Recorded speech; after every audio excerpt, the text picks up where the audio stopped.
네, 뉴욕 증시 3대 지수 혼조세다가 일제히 상승 전환했습니다. 일단 S&P 500 다시 5,200선을 넘었습니다. 0.51% 상승하면서 5,214.08로 장을 마쳤고요. 다우존스 0.85% 올랐습니다. 38,387.76으로 마감했습니다. 나스닥도 소폭 상승하면서 16,346.27로 장을 마쳤습니다. 간밤에 주가를 끌어올린 건 우리 시간으로 매주 금요일 아침에는 알게 되는 미국의 주간 실업보험 청구자 수 발표였습니다. 5월 4일까지 기준으로 일주일간 미국에서 실업보험, 즉 실업 상태가 됐다고 실업급여를 신청한 사람이 23만 1000명으로 급증한 겁니다. 지난해 8월 이후로 가장 많은 숫자였습니다. 최근에는 주로 주간 20만 명, 21만 명 수준에 머물러 왔거든요. 그리고 2주 연속 청구 건수, 이것도 중요하다고 전에 한번 말씀드린 적이 있는데요. 그러니까 실업이 길어지고 있다는 걸 알 수 있는 2주 연속 신청 건수도 전주보다 17,000건 늘어난 178만 5천 건으로 나타났습니다. 사실 모닝라이브에서는 2주 연속 신청 건수는 가끔 전해드리지만 기본적으로는 이 주간 실업급여 신청자 수에 대해서 브리핑에서나 저희 나중에 토크에서나 거의 전해드리지 않고 있습니다. 왜냐하면 아무래도 주간 통계는 그렇게 의미가 크다 할 수 없고 또 최근에 나왔던 4월 고용보고서처럼 월간 단위를 보는 게 유의미한 편이기 때문입니다. 하지만 지금 시장은 어떻죠? 갑자기 뒤로 밀린 금리 인하 기대에 휘청해온 시장입니다. 그런데 주간 실업보험 신청자가 갑자기 튀어오르다 보니까 이거는 간밤 증시에는 꽤 영향을 미쳤습니다. 지금 전형적으로 나쁜 뉴스가 좋은 뉴스인 시기입니다. 딱 이 정도의 나쁜 뉴스, 이 정도의 고용 둔화 분위기가 나오면 시장이 반색하는 분위기입니다. 금리 인하를 앞당기는 역할을 할 거고 그렇다고 경기 침체를 우려할 단계까지는 아니고 이런 인상을 주고 있으니까요.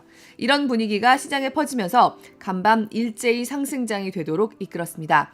증시는 오르고 금리는 내렸습니다. 그럼 먼저 핀비즈맵 가서 좀 더 자세히 살펴보도록 하겠습니다.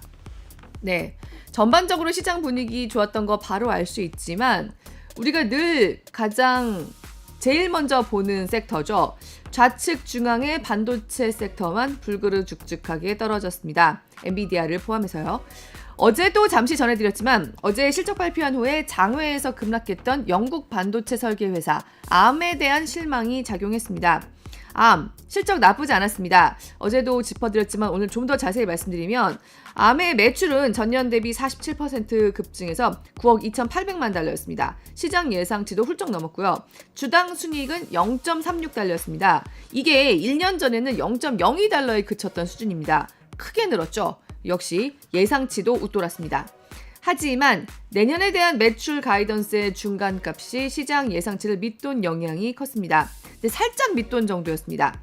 내년 매출 가이던스가 대체로 38억에서 41억 달러 정도. 그래서 중간값은 39억 5천만 달러. 그런데 시장의 예상은 39억 9천만 달러 정도였거든요. 사실 살짝 밑돈 수준인데 그에 비하면 급락세가 너무 크지 않은가. 이건 그만큼 AI 수혜주로 분류되는 종목들이 그동안 많이 올랐다는 얘기를 다시 하지 않을 수 없는 부분입니다.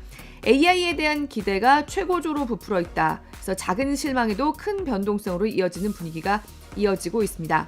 암의 내년 매출이 다시 불러온 우리가 AI에 너무 기대했나 하는 이런 불안감, 그리고 지금까지 올라온 주가, 높은 밸류에이션에 대한 부담감이 반도체 종목들을 대체로 간밤에 끌어내렸습니다.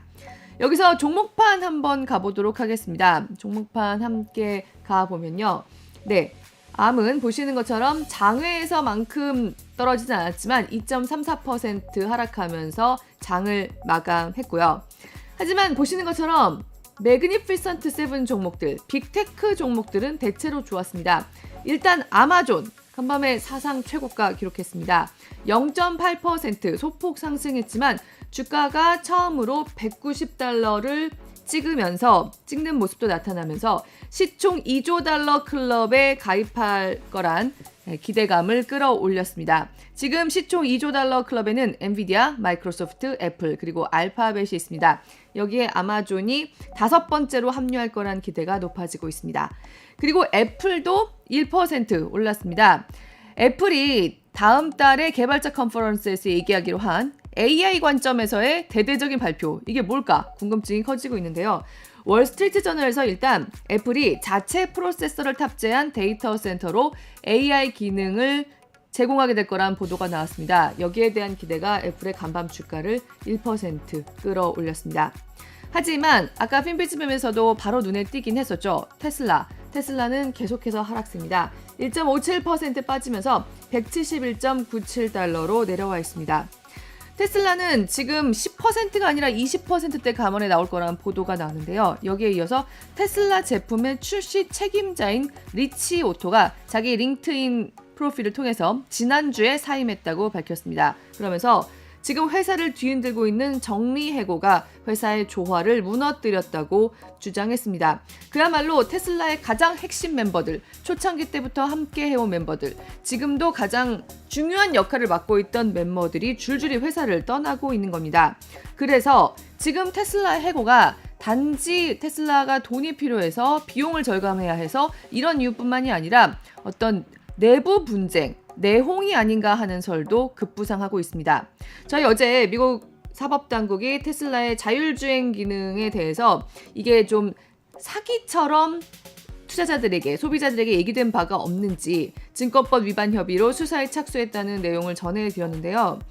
네, 지금 일론 머스크의 발언 같은 것들이 과연 사기 혐의까지 받을 수 있는 부분인지 이런 데까지 초점이 맞춰지면서 테슬라에는 그야말로 악재가 겹쳐지고 있는 모습입니다. 영국 최대 정유회사 브리티시 페트롤리엄이 테슬라의 충전 네트워크를 매입하려 한다는 소식이 나왔지만 주가에는 그렇게 영향을 미치지 못했습니다. 하락세를 막지 못했습니다. 여기서 금리 가보도록 하겠습니다. 금리 함께 살펴보면요. 네, 이미 짐작하고 계셨겠지만 금리는 일제 하락세를 보였습니다. 간밤 증시가 미국의 금리 인하에 대한 기대와 함께 오른 것처럼 금리는 따라서 하락하는 모습을 나타냈습니다. 미 국채 2년물 금리는 2.5bp까지면서 4.8 초반대에서 장을 마쳤고요. 미 국채 10년물, 2년물 장기물 금리도 2.4bp 하락했습니다. 4.459%에서 움직였습니다. 달러 인덱스도 소폭 하락하는 모습이 나타났습니다.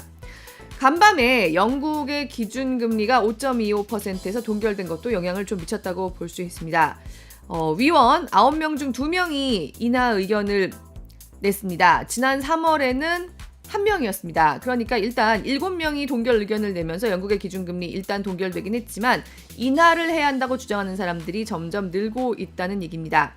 그리고 영란은행 총재가 앤드류 베일리 영란은행 총재가 자신들의 물가 상승률이 앞으로 2달 안에 2% 목표치 가까이 떨어질 걸로 보인다고 언급했습니다. 이 얘기는 다음 달 6월에 있을 통화정책위원회에서는 영국도 드디어 금리를 내릴 수 있다는 신호로 시장에서는 받아들여졌습니다. ECB도 유럽중앙은행도 다음 달에 인하를 시작할 거란 전망을 내비쳐 온 바 있습니다.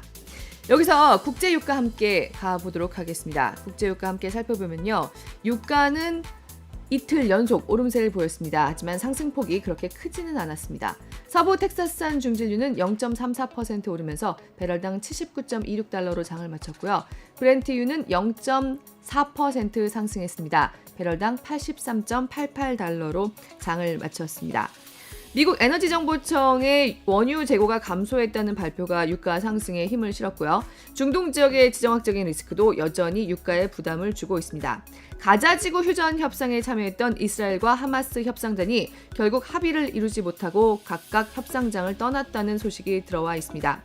미국 바이든 대통령은 이스라엘이 계속해서 라파 지역을 공격할 경우에 무기를 지원하지 않겠다는 경고를 내놓은 상태이지만요. 여기에 대해서 이스라엘 네타냐후 총리는 영상 메시지를 통해서 우리는 손톱만 가지고도 싸울 것이라면서 계속해서 강경한 입장을 내비치고 있습니다.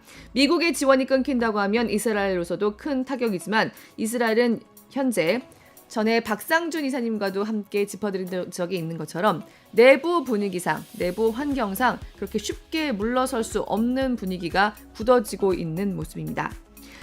그리고 여기서 사실 간밤에 유가 상승세에 좀 보탰다고 할 수 있는 게 있습니다. 어제 중국의 4월 수출액도 나왔습니다.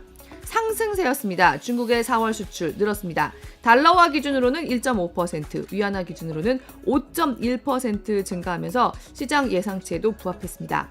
앞서 3월에는 중국의 수출 달러화 기준으로 무려 7.5% 감소하면서 충격을 줬었죠. 그런데 4월에 다시 이렇게 반등하는 모습 나타나면서 중국이 살아나는 건가 하는 기대를, 드디어 중국이 바닥을 친 건가 하는 기대를 키웠고요. 이건 유가에는 상승 요인으로 작용합니다. 중국에서의 원유 수요가 좀 더 크게 늘 수 있다는 걸 뜻하기 때문입니다.